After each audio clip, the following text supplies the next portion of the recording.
Academic আর revision লেকচারের মধ্যে পার্থক্য কি চলো বুঝাই। এটা হচ্ছে আমাদের চ্যাপ্টার 3 কেমিস্ট্রির একাডেমিক লেকচারের স্লাইড। এখানে দেখো ডিটেইল ভাবে প্রত্যেকটা হচ্ছে যে আমাদের সংজ্ঞা, তার ব্যাখ্যা সবকিছু আমরা এখানে ব্যাখ্যা দিয়েছি, রাইট, পড়িয়েছে। এবং সবচেয়ে বড় ডিফারেন্সটা হচ্ছে আমরা এই জায়গায় অ্যাডভান্স অনেক জিনিসপত্র পড়াই, যেটা কিনা হয়তো আমরা রিভিশনে পড়াবো না। যেমন যখন আমি একাডেমিকে পড়াচ্ছি তখন কিন্তু খেয়াল করে দেখো আমি এখানে কোয়ান্টাম সংখ্যা পড়িয়েছি। কোয়ান্টাম সংখ্যা তোমাদেরও আছে, বাট এত ডিটেইলে নাই।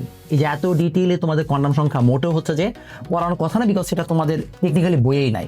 সো আমার এখানে জানানোর ইচ্ছা, তাই আমি একাডেমিকে তোমাদেরকে ডিটেইল জিনিসগুলো পড়ানোর চেষ্টা করেছি। হাউএভার যখন আমি সেম লেকচারটা রিভিশনে পড়াবো তখন আমি শুধুমাত্র এসএসসি বোর্ড ফোকাস পড়াবো। এবং এই জন্য আমি সবসময় বলি যে রিভিশনের লেকচার দেখে তুমি চাইলে এসএসসিতে পার পেয়ে যাবা, কোনো প্রবলেম নেই। ইনফ্যাক্ট তুমি এসএসসিতে যা দরকার তাই পড়বা। বাট কম্পিটিশন যেখানে ইন্টেন্স, সেখানে তোমার সুযোগ থাকলে, এবং যেহেতু এসএসসি সিলেবাস অনেক ছোট, তুমি কিন্তু চাইলে এক্সট্রা করে রাখতে পারো। এজন্যই একাডেমিক লেকচার যদি তুমি হচ্ছে যে প্রথম থেকে করো, তাহলে তোমার জন্য অবশ্যই এটা তুমি বেশি জানতে পারবা। এই টাইমটাকে কাজে লাগাও, ইন্টারমিডিয়েটের জন্য আগে থেকে তুমি প্রিপারেশন নিতে পারবা।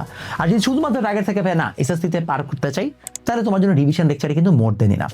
আর যারা ডিটেইলে ফার্স্ট থেকে আমাদের কাছে পড়তে চাও, তারা চাইলে আমাদের একাডেমিক লেকচারগুলোতে জয়েন করতে পারো 27 এবং 28 ব্যাচের জন্য। এছাড়া রিভিশনের লেকচারগুলো আমরা এবছর ফ্রিতে দিচ্ছি। তো আশা করি তোমরা যারা 26 ব্যাচ, তারা রিভিশনটা ফ্রিতে আমাদের সাথে করতে পারবা।